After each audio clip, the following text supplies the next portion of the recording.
guardian spy of Froggy Bottom. On one of them afternoons that Pratt had got tired of chasing the chickens and looking out at the birds flying around in the cypress trees across the clear bayou out in the labyrinth, he went on to Mamaw's house, to where old Pete, the Catahoula leopard hound dog, was laying, and he laid his head on old Pete's back and was looking at the webs between the toes in the dog's back left paw, and he was daydreaming about taking a pirogue back into the labyrinth to see what was there. He noticed when the big red-faced white man in clean overalls pulled his pirogue up to Evangeline's Landing and tied it off and stepped onto the island. That was a strange thing, because Mama and Marie didn't like nobody to step onto the island.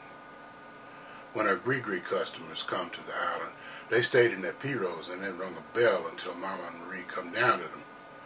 And near about nobody never stopped at Evangeline's Landing for any reason whatsoever.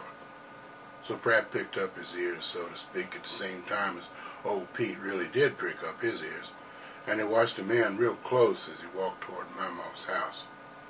Just before he got to the house, he looked straight at Pratt and said, "Well, well, what have we got here?"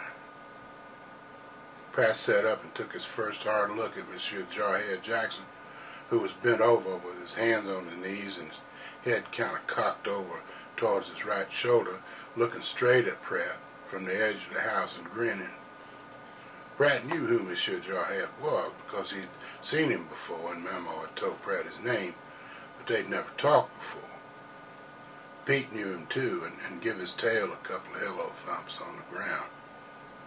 Pratt was kind of shy about looking at the man at first, and he started to hide his face. This was before Mama had got Pratt them dark eyeglasses, but Monsieur Jarhead was out in the sunshine while Pratt was under the house in the shade, and so he knew that his eyes wouldn't go red and scare Monsieur Jarhead. But Monsieur Jarhead didn't look a bit scared. He looked right friendly, even though he was white and Pratt hadn't seen many white men. "You sure fooled me when I come up to the house, boy," Jarhead said.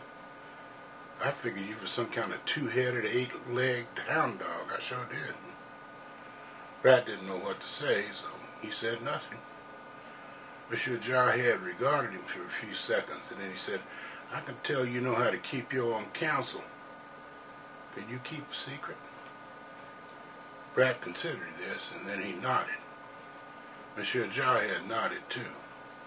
"Well, you sure enough make one hell of a natural-born spy," Monsieur Jarhead said. Just then Pratt heard Mama walking on the floor in the house above him and saying something, and Monsieur Jarhead winked. "Keep it up, boy," he said. "Spy out all their secrets." "I will, Monsieur Jarhead, I promise," Pratt replied, softly but clearly, and the man looked surprised that Pratt talked.